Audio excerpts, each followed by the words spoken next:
Well, we've got some very interesting waiver wire players for you in week 17, and we're going to talk about it right now. Please hit the subscribe button. Please hit the like button. And thank you, by the way, to all of you who have been such a dedicated audience here on YouTube. Remember, we have a live stream tomorrow at 8 p.m. Eastern time to talk about the best waiver wire options and any other help you need for week 17. So hit like and subscribe. And here we go. We are on to week 17, of course, after the Saints and Dolphins get it on Monday Night Football. What am I saying, Chris? I'm sorry. It's Tua Tagovailoa and Ian Book next on Monday Night Football. I don't know, man. It's a weird time. I think I'm excited about week 17. I'm a little nervous to see who's going on the COVID list in the coming days. It's going to be kind of hectic, but I think, right now, Chiefs offense gets back on track. The Cowboys offense gets back on track. The Bills offense is clicking. Josh Allen just put up a huge game against the Patriots. I do feel like we're mostly going to start the guys that we've been starting most of the year. We're not going to be worried about stud players too much this week. And that's hopefully what it should be, right? And you're going to be a lot of stud players playing in week 17. And there will be, of course, plenty of difficult start-sit decisions. But I'm glad to see some offenses starting to get back on track. And we start with the Dallas game. So that's kind of where I was going with that. Yeah, Dallas. I mean, actually, the offense was just kind of like, obviously the offense was great, but the fantasy offense, like it's not like CeeDee Lamb and Amari Cooper had huge games. It was a little. Cooper did.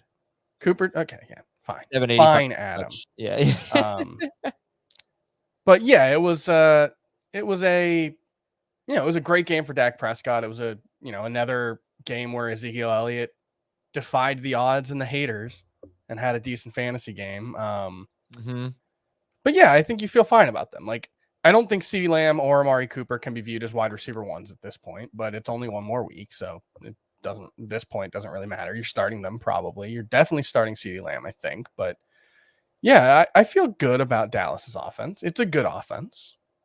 Well, it was just nice to see them really flowing. Washington's defense, they've had a tough time recently with all the COVID cases and all of the injuries and those types of things. But I guess, to be fair, they didn't exactly do a bad job against the run. That's kind of been their hallmark all year. They've been a very good run defense. Yeah. They gave up a touchdown to Zeke, but they did a nice job against Zeke and Pollard. But yeah, it was great to see Dak get going and score 39 points and then 8 more from Cooper Rush. So it was just 39 points in basically a half. It was incredible. Yeah.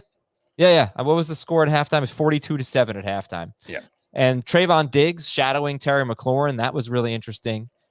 Before we get to Washington, let's just finish up on Dallas here. One thing about Lamb, Chris, he is playing so much more in the slot now. He's almost exclusively a slot receiver. And I mean, that's not necessarily a bad thing, but maybe that's tied to his lower production. I want to see him play all over the field. It's kind of a bad thing in that he's playing fewer snaps. I mean, early in the season, he was playing, 80%, 87% most weeks. And, the last 3 weeks in particular, he's been below 75%. Now, yesterday's game being such a blowout, it's hard to know what to make of those snap counts. And obviously there's been like the COVID situation and stuff in there that, could explain some of it. But yeah, like this was part of the problem last season where he was coming off the field sort of regularly. I don't think it's a problem in that, like, I'm not worried about CeeDee Lamb not being worth starting this week, but this is playing into, I think, part of why he hasn't been necessarily like the elite number one wide receiver that people were necessarily hoping for coming into the season. So would you start Amon-Ra St. Brown against Seattle, or would you start CeeDee Lamb against Arizona? There's no way I can sit CeeDee Lamb for Amon-Ra St. Brown. I feel like we're going to have a lot of arguments about Amon-Ra St. Brown in the offseason.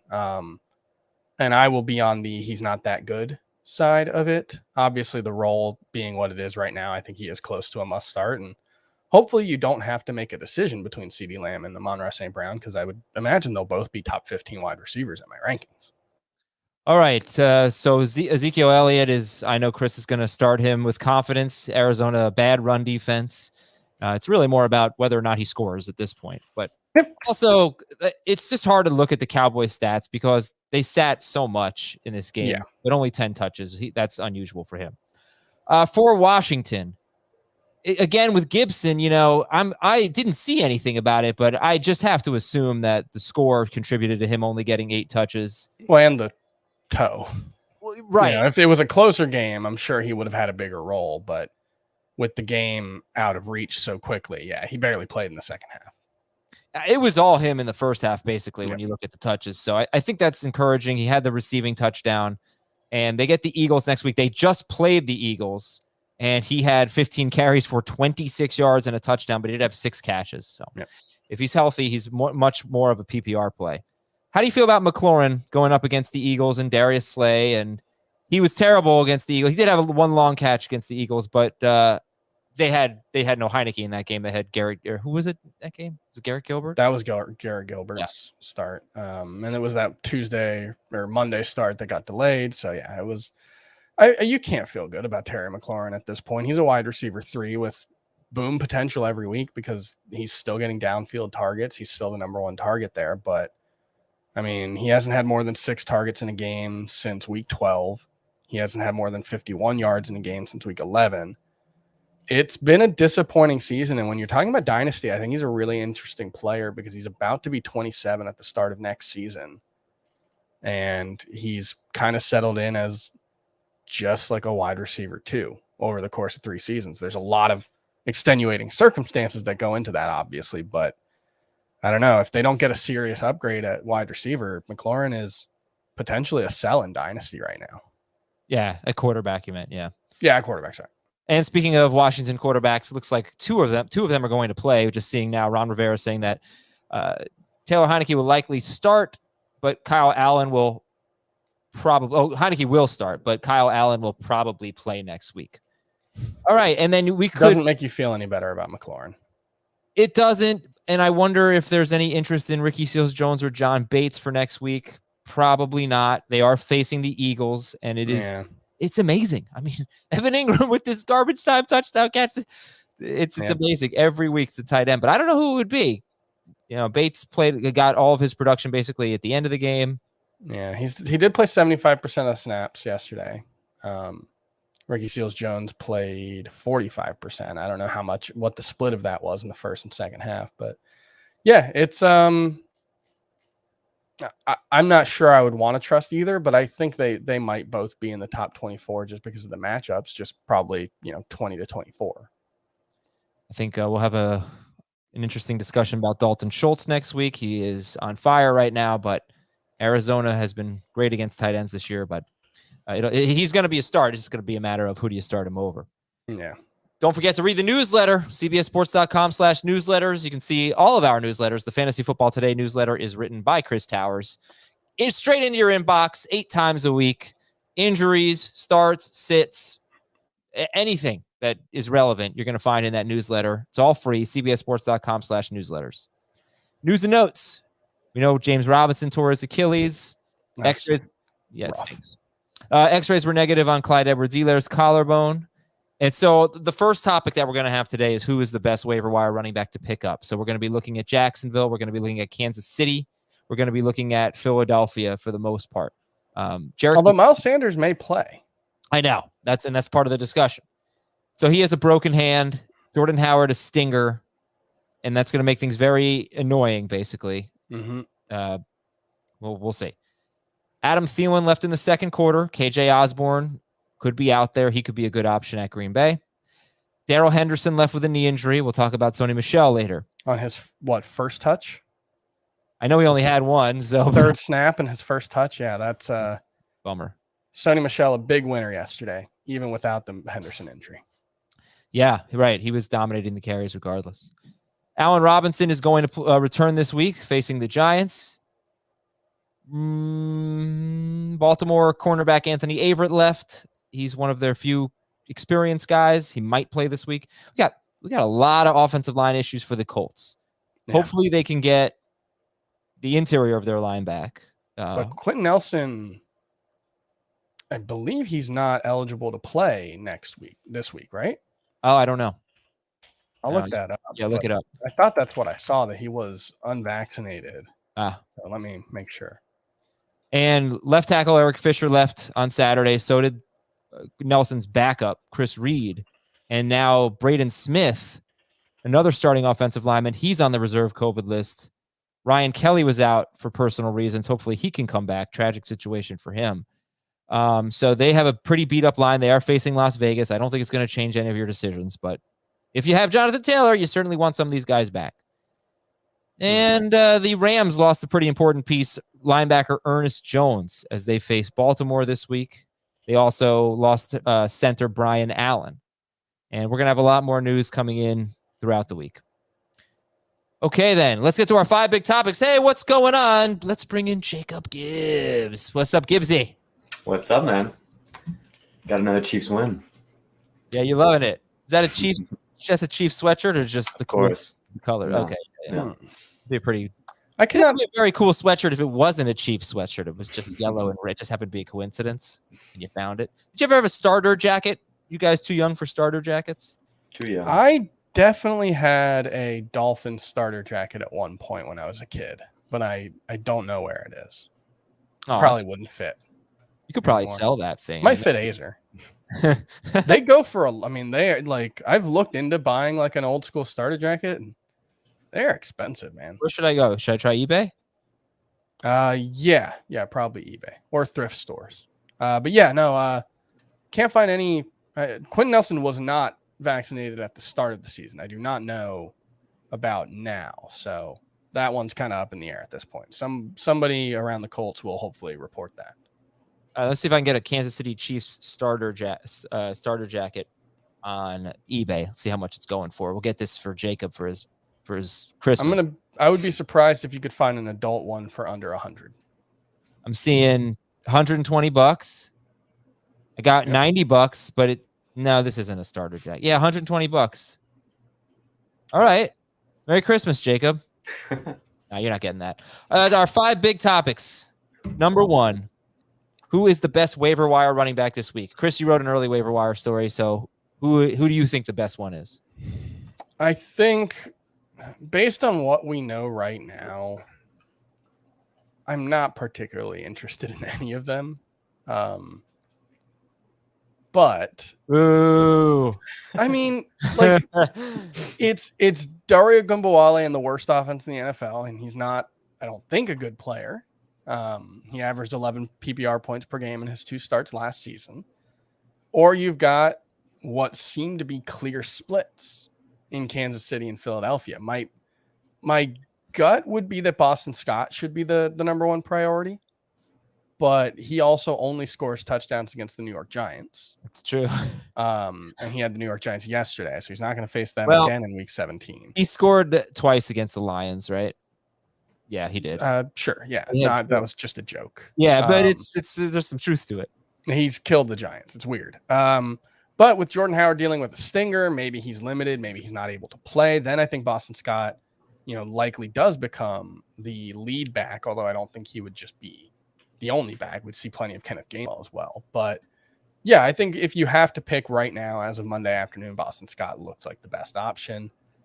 I think I might prefer Dario Ogunbowale to either of the Kansas City Chiefs guys, and that's just mostly a usage thing. He should get a ton of work, including in the passing game, whereas I think Darrell Williams and Derek Gore are likely to split work. I don't think this is going to be a situation like Darrell Williams was in earlier in the season where he was getting, a majority or a lion's share of the work. And so why though? By the way, Darrell Williams is 85% roster, which Yeah. kind of hurts this discussion because I would like to add him, and we'll talk about him anyway. He might be available in your league, but I'm curious about that because Derek Gore wasn't doing much. There was only one game where Derek Gore really had any significant work. It was that Giants game on Monday night. Mhm. In those 5 games earlier this year, when Clyde Edwards-Helaire missed the games, Darrell Williams was the number 4 running back in fantasy. He was not close to that per game. He was 14th in non. He was 12th in PPR. Still, he was terrific. Not every week, but overall, he was terrific filling in. So I guess I'm just curious, why do you think Gore would have a role this time around when he didn't last time around? Because he's had more of a role of late, even with both Darrell Williams and Clyde Edwards-Helaire active.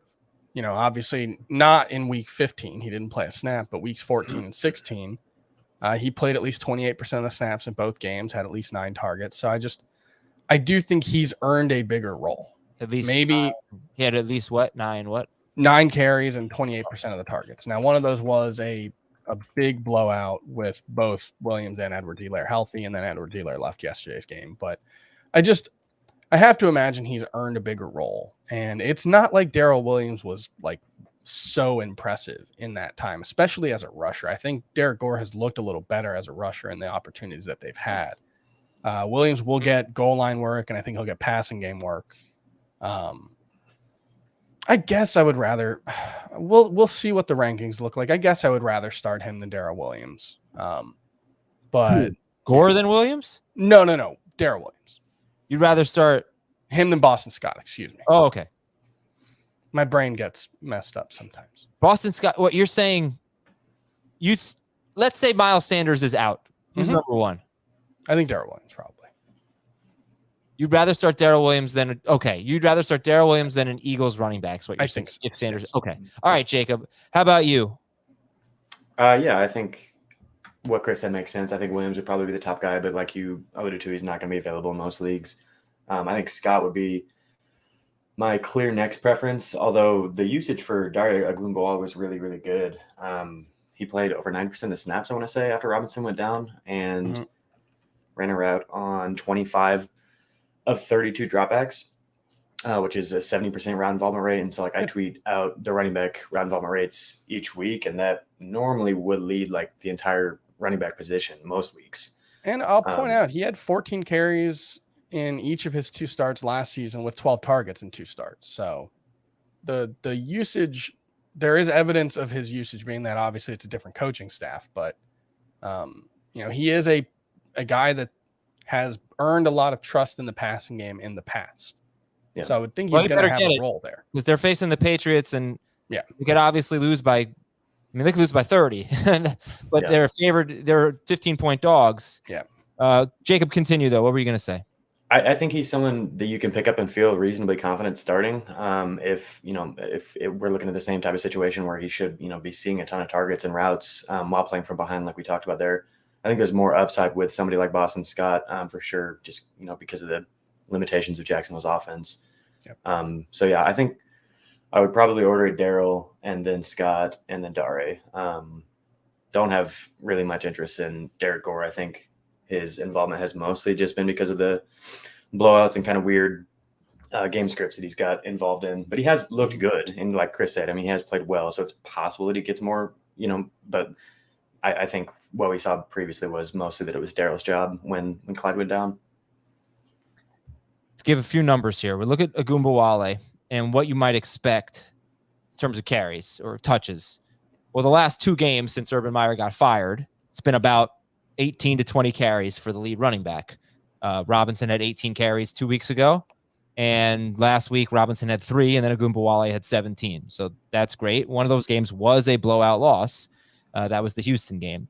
7 games James Robinson has played in which they have lost by 14 or more points, and he had more than 30 rushing yards only twice. Now, he left one of them with an injury. The carries, there was an 18 carry game against Houston, 18 carry game against Tennessee. Houston, Tennessee. But the carries were not great. Now, Carlos Hyde was a factor there. So I think we're probably thinking Ogunbowale might get almost all of the running back touches. Yep. And that means regardless of the score, it could be 15 to 20 touches. And the Patriots' run defense is really not that good. 4.56 yards per carry to running backs is bad. 4th most receiving yards per game allowed to running backs. I guess I just worry that it's just one of those games where the Jaguars, maybe I'm exaggerating here, but they could have fewer than 200 total yards. They could just get absolutely killed by this defense. Well, they're that bad. And the Patriots that can happen against any defense, not just New England's. This is a really, really terrible offense for the most part. Like they had 384 yards yesterday, but that was against the Jets. I don't know how much you. No, you're right. Then you compare that to the Eagles, right? You start with that Detroit game 8 weeks ago. That's when they decided, let's go really run heavy. Let's change our offense. They're 6-2. They've got all 6 wins coming by more than 10 points. 4 wins coming by 15 or more points. They're facing Washington. It's probably going to be a win if I had to guess on the road, but it's, they just beat them. with the third string quarterback. They are favored. The running backs for the Eagles in this 8-game stretch. I love this. Just the running backs, not even Jalen Hurts. They are averaging 30 carries, 153 yards, 1.1 touchdowns per game. So if Sanders is out, but we haven't talked about Jordan Howard. He's absolutely in this mix because he's probably going to get 12 carries, even if Sanders plays. And I don't know, it's actually 30.5 carries per game and over 5 yards per carry. That's what the running backs are averaging in those 8 games. So, and listen, the Washington run defense, like I said earlier, it's really good. But the team that has had the most success against them was the Eagles 2 weeks ago. I think the Eagles are at a point where you just don't worry about the matchup so much. The running game, they're so committed to it. They're so effective running the ball in so many different ways. It's not just the read option. You know, they've been a really, really effective rushing game no matter who's had the ball. Miles Sanders, when he's been in, has been awesome. When he's been out, they've still been effective rushing the ball. So the only question for me with Boston Scott and Jordan Howard is who gets the most carries, who gets the goal line work. I would think Jordan Howard gets goal line work, but Boston Scott got a goal line touchdown yesterday, and he's been in that role before. We've seen Kenny Gainwell come in for goal line work. So that part of the problem is I think it's unpredictable. Like I think the overall production will be there, but the specifics of who's going to get it are going to be unpredictable enough where I don't know if I would rank any of them as like RB2s. All right, so to sum it up, both Eagles running backs are available. Derek Gore is available, and Daria Ogunbowale. Jacob, who are your top 2? Scott and Ogunbowale were my top 2. Same. Yeah. If Howard plays, I think Howard is ahead of Scott. I think we've seen that. Yeah, I think we've seen that because he has been the one who's been the 1-2 punch with Miles Sanders, where Scott really hasn't had much of a role. And then in the 3 games that Sanders missed, Howard either had the same amount or more carries than Boston Scott in every game.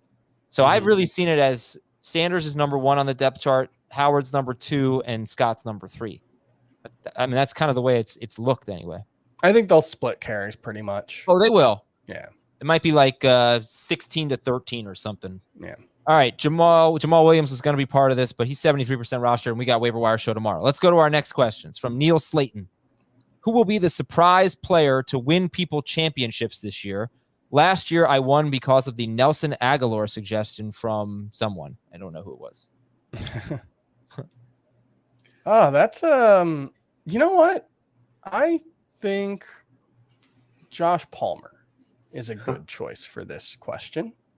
What if everyone he scored well, Mike Williams, I believe, is unvaccinated. So he is unlikely. Like the database? Well, no, I'm just based on what I've seen. How do you see all this stuff? Good for you. But I'm not 100% sure on any of these because there is not like a database.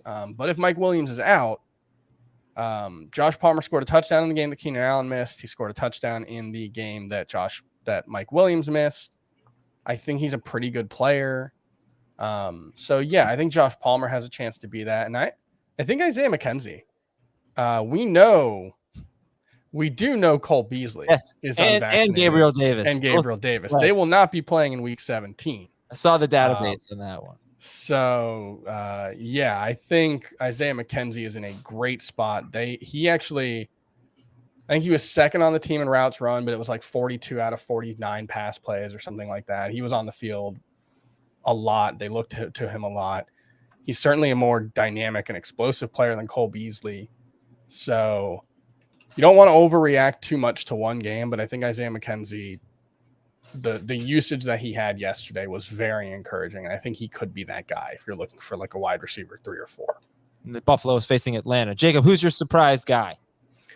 McKenzie was one of them. We've seen 2 times now in the past couple of years where he's like actually got extended opportunity and he's played really well in both those games. 11 for 125 yesterday, and then last year he had a game where he went 6 for 65 with 2 touchdowns.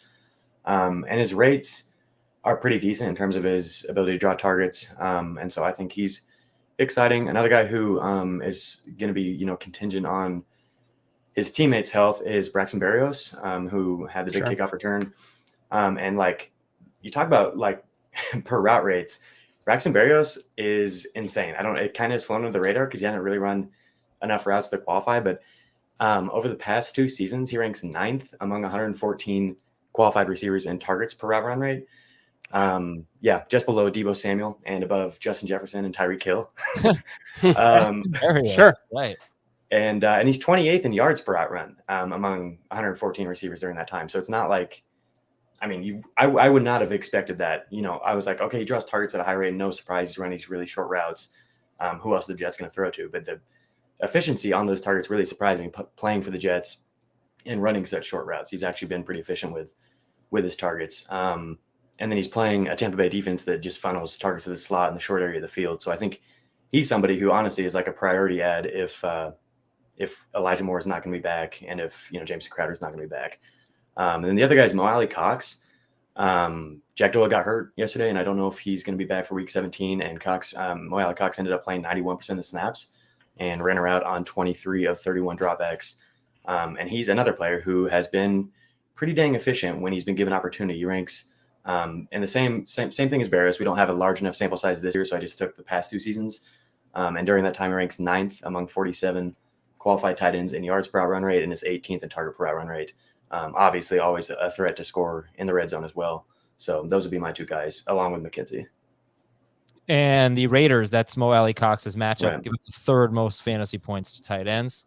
They have struggled. They did not struggle this past week against Noah Fant, but he still managed to get 3 catches for 30 yards in a terrible game for the offense. They've actually been a lot better lately, but giving up a fair share of touchdowns. All right, we're going to take a break here. When we come back, we will debate Sony Michel against the Ravens or Rashaad Penny against the Lions. We'll talk about tight ends in 2022. And, well, I just figured it's a day that ends with Y, and we're talking football. We might as well talk about the Broncos backfield. We'll be right back. All right, we got 2 players who are late season risers who are helping you get to the fantasy finals and maybe win a fantasy championship. Zach wants to know this week, week 17, Sony Michel or Rashaad Penny. And Michel, in his last 4 games, he is averaging 4.75 yards per carry. He has 18 or more carries in each game. The Rams are 4-0.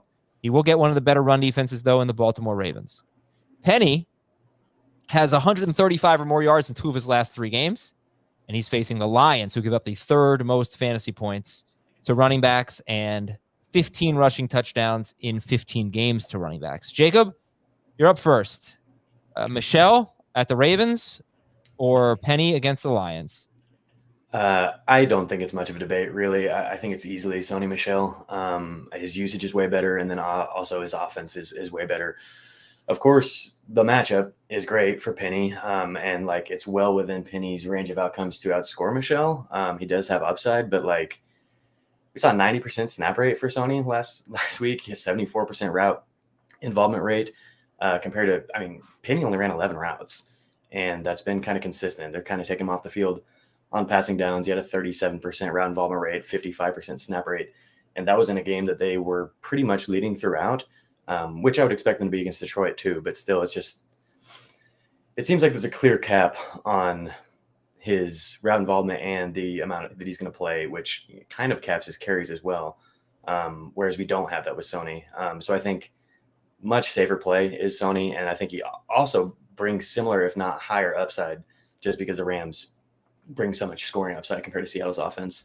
If Baltimore's defense is still missing as many starters as they have been the last couple of weeks, I don't necessarily think you should worry about the Ravens slowing the Rams offense down much. I think the bigger concern would be, does Matthew Stafford do the dumb mistake thing that he did 3 games in a row earlier in the season? Does he do it two games in a row this year? Or does he just leave it to week 16 where he had the 3 interceptions? Because that was really what held the Rams offense back yesterday, if anything did.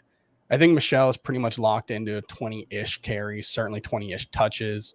What if they lose? What if Lamar Jackson comes back? What if they're trailing?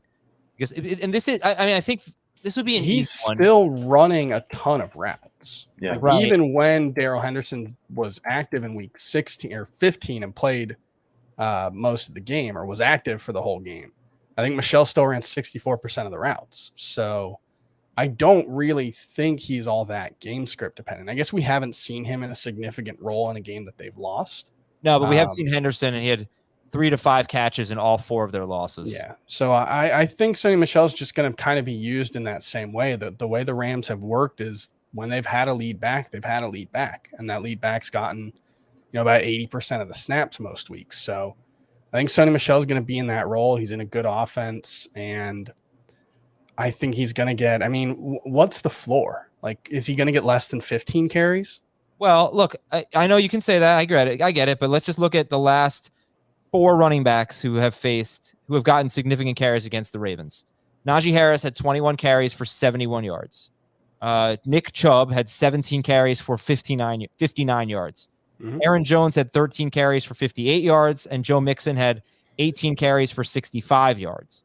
So I know Harris has been an inefficient running back all year, but they're facing some great running backs. Sure. And other than Jones, they're really smothering them. Now, Mixon did score the touchdown, and he had to work in the passing game. A.J. Dillon scored a rushing touchdown. They're not impenetrable, but they are a much tougher matchup just on the ground. Sure. On the Lions. So that's the only reason why this is a close one for me. Yeah, I just think with the passing game role that he's likely to have, certainly relative to Rashaad Penny and the touchdown chances that he's going to have in that offense, I would have to go with Sony Michel. I think he's going to be a borderline RB1. I think Penny is more like an RB2, probably in the mid to lower range, even against a matchup like this, just because the limitations of his role, like Jacob talked about. He kind of has to have a really, really good rushing game in terms of his efficiency, because we've also only seen him get, 17 carries is the most he's had since he became the lead back, and that's including a game against Houston where they won by 20, and he only had 16 carries. So I think there's probably a cap on how many touches he's likely to get. And look, this is the kind of thing that can blow up in your face with Damian Harris last week in week 16, who the Patriots had under 300 yards of total offense. They were in a negative game script all week, and he still scored 3 touchdowns and had a huge game. That can happen with a player like Rashaad Penny, but you kind of need that touchdown to really have a very good fantasy game. I think, if they both win, if he's not involved in the passing, because you can talk about all the routes he runs, he's not catching the ball, Sony Michel. They're very similar in the sense that they both need a touchdown, right? Because you look at the last 4 games that Michel has played, when he scored a touchdown, he's been incredible. Sure. When he hasn't scored a touchdown, he's been fine. So they've been the same. The advantage that Michel has is that if they are trailing, especially with Henderson now, he's probably going to catch 3 to 5 passes. That's great. Yeah. And in 15 games, the Rams have run 112 more plays than the Seattle Seahawks. Well, so I guess I'll put it this way. There's a few paths for Rashaad Penny to have a really good game. He could have 150 yards rushing. He could find the end zone once or twice, but that's kind of it. Whereas there are different ways, depending on different game scripts, I think, for Sony Michel to have a very good fantasy game. All right. I think that's the way I would put it. Let's go to our next question here from Freefall. Tom Petty. Top 5 tight ends in 22 and the earliest you draft a tight end. Jacob, you still got your boy, your starter jacket, Travis Kelce, number 1? I think so, yeah. I think I'm really curious to dig into George Kittle's year a little bit more once the season's over, because I think we've seen some really encouraging things from how San Francisco has used him compared to past years, where they've actually allowed him to really reach near 100% route involvement in games, which is something they really hadn't done much in the past. And I think if we can see that type of usage consistently, George Kittle's per route rates have been consistently the best of any player in the NFL, not just any tight end, in terms of his ability to draw targets and convert them into yards. So if we see his role expanded fully in the way that it has been at points this year, and feel confident that may happen in 2022, I think there's a case for him to be tight end 1. But other than him, it's got to be Kelce, right? I think so. Chris? Yeah, Mark Andrews is having an incredible season, and he's 3 points per game behind where Kelce was last season? Yeah. So it's like Mark Andrews is having the kind of season that typically ends up in the wide receiver 1 or tight end 1, tight end 2 range. We've seen Travis Kelce have the high upside season. We've seen George Kittle have the high upside season. What we're seeing from Mark Andrews is very, very good upside, but not quite to that same level. I think for Andrews, the pass attempts have just been so high this year for the Ravens. If their run game looks different and good next year, the volume's probably going to come down. Now let's do a top 5. Well, actually, let's answer the second part. If we all have Kelce as our number 1 tight end right now, is he a first-round pick? I don't think so. Yeah, it'll be hard to do that. But I think at least 3 tight ends, maybe 4, should go in the first 30 picks. Like, I don't really have any concerns about Darren Waller once he's healthy. I know he wasn't as good this season, but it was also a really weird season in terms of his touchdown efficiency and in terms of his yards per target efficiency in a way that I don't think was likely to sustain moving forward. So I think he'll be right in that discussion. I think when you look back at the last 2 years for Darren Waller, you're going to see that he's basically done everything in the last 6 games of 2020. I mean, that not everything, but he wasn't really that good before the last 6 games of 2020. Now, in 2019, he was terrific, but it's been a pretty bumpy ride. And then he kind of picked it up this year after the Henry Ruggs incident. He had 92 yards, 24 yards, and 116 yards in 3 games. Then he got hurt against Dallas. So I actually think I could make a case that there's been more bad than we realize for Darren Waller over the last couple of seasons. Kittle's got the injury issues, and we'll see how many touchdowns he ends up with, but usually not a lot in that offense. And then we'll see if Trey Lance is the quarterback, so that'll be interesting. Kyle Pitts will certainly have a case. He's going to have basically the best rookie tight end season since the merger. I think he's 5. I think what'll be interesting will be Waller versus Pitts. I think that'll be the interesting one this year because I could see people pushing Pitts ahead of Waller. And it might not be the wrong decision. You know, like Kyle Pitts is 10th in fantasy points per game amongst tight ends. 9th if you take out Logan Thomas, who only played 5 games, but we'll call him 10th. That's with 1 touchdown on 101 targets. That's nobody's done anything like that. None of these guys even touched his rookie season. Yeah, like it's exciting. Yeah, he's averaging like 9.5 yards per target. Is that right? As a rookie tight end, am I looking at that right? I'm not sure, but because 9.4 yards per target as a rookie tight end for Kyle Pitts. I mean that's wild, ridiculous. He's absurdly talented. The only reason his season is a disappointment is 1, the touchdown. He only has 1. Matt Ryan has frustratingly there was one point I think 2 weeks ago where he had Kyle Pitts one-on-one on the outside and he didn't even look to that side of the field. Now that's the play design as well as Matt Ryan, but holy cow, what are we doing? How do you not look for that guy in the red zone more? So hopefully that'll be the case moving forward. Give me your top 5 then. Go ahead. Yeah. You said he's 5. Who's 2? I don't even know who's 2 for you. I think it's Kelce. I would go Kittle over Andrews, but you flip a coin. And then Waller and then Pitts. And I think Waller and Pitts will probably be pretty close. I think all 5 will end up going in the first 4 rounds. Jacob? I think I pretty much mirror Chris's. I would throw Dallas Goedert's name in there as well. Sure. He's been really wildly efficient this season, and I don't know. I think it's kind of flown under the radar just because they've gone so run heavy at the end of the year. And so if they change it all next year and pass any more, then I think he could definitely be part of this discussion. I mean, he's 2nd among tight ends in yards per out run behind only Kittle on the season. And Pitts is 4th. That's so crazy to me. He's 4th among tight ends, averaging over 2 yards per out run, in the situation that he's in. That's just amazing. Yeah, and I would say with regards to Goddard and the Eagles passing game and whether they're going to throw more, I think you kind of have to assume they'll throw more than they have so in the last 8 weeks, at least, because this is just such an outlier low passing rate. And, we've seen some other situations where the Titans have really gone run heavy, and even that hasn't been totally consistent year over year. I mean, they're the Ravens. What's that? They're the Ravens.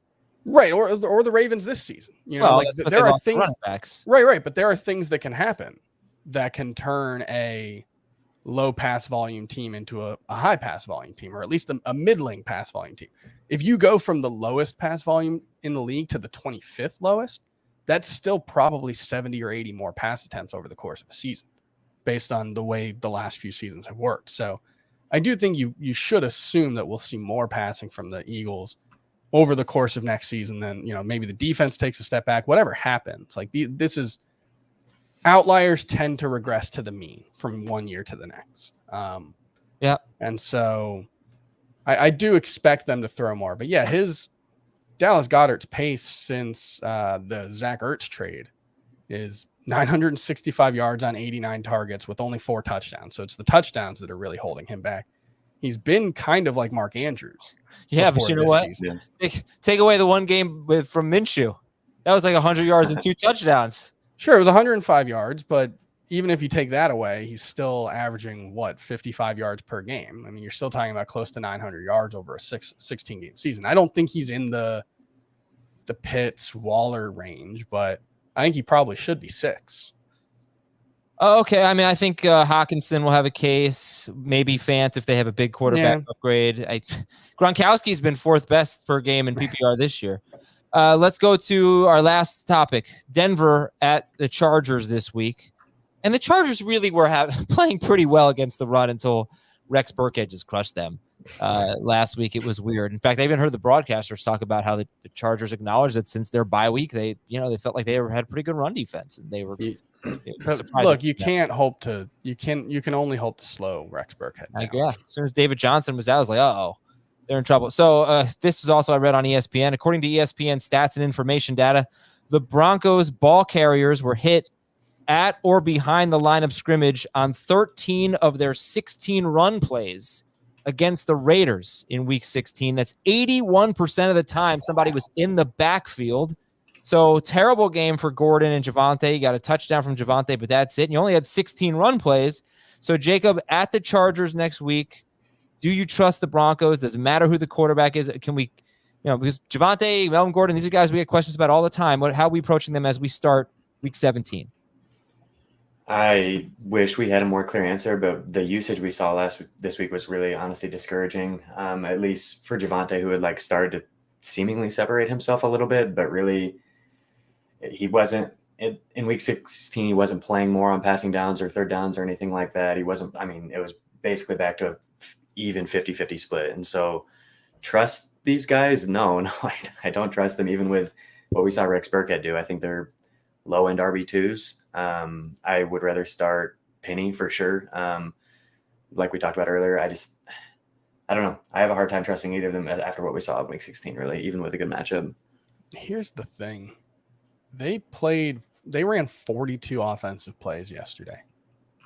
They didn't have a turnover. That is almost impossible to run that few plays without turning the ball over. Now, one of their drives, the defense turned them over. They had a 1-play drive. So that was part of it. But they only had 1 fewer drive than Las Vegas. This was just a weird game in terms Las Vegas ran 27 more snaps than they did. They went 1 for 10 on third down. That is just shocking. It's incredibly difficult. I think it was one of the 10 lowest offensive play volumes of the last decade or something like that. I was gonna say, do people understand how low 42 is? The lowest average is 55, on the year. Denver averages 62 plays per game. This was so low.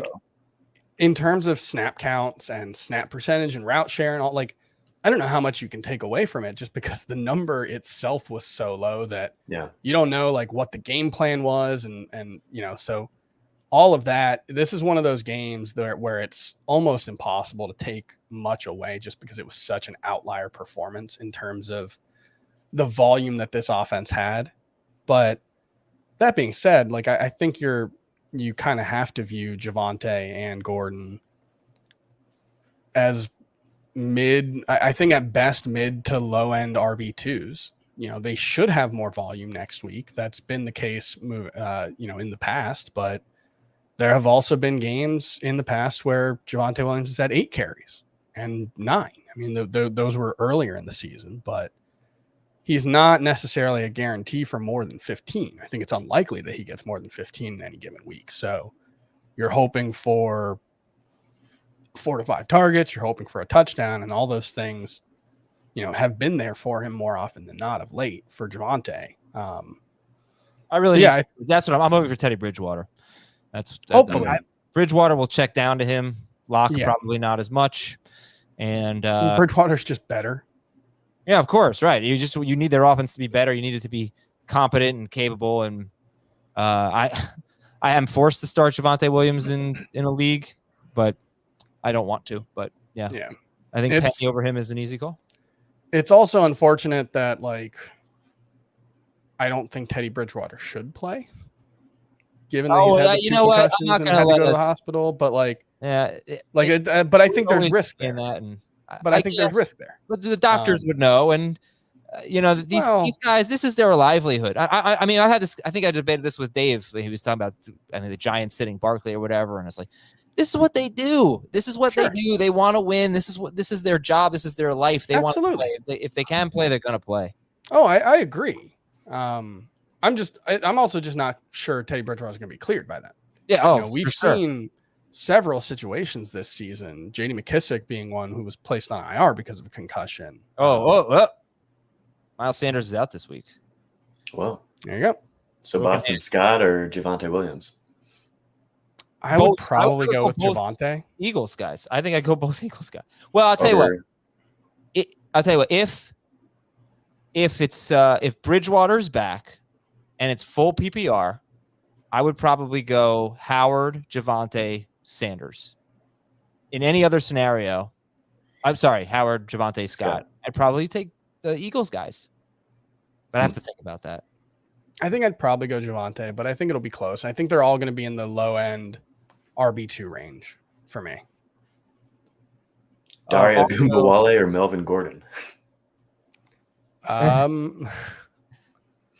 will let you know when I do my rankings. Right now, I'm thinking it's Truth or Dare. I saw something on Bridgewater, by the way. Fangio said, we really don't have an update as to whether he will be available this week. We'll do the best thing for him moving forward. Yeah, that's it. I thought I also saw that if he cleared that he would start. But yes, that's Vic Fangio did say that last week. He said he's our starter, which really tells you what Drew Lock's been doing in practice this season. All right, everybody. Isn't even considered a part of the question. We'll talk to y'all later. We'll talk to you tomorrow with the waiver wire. Thanks so much for listening. For Jacob and Chris, I'm Adam. Have a great day. And if you need something tonight, good luck. Go get it.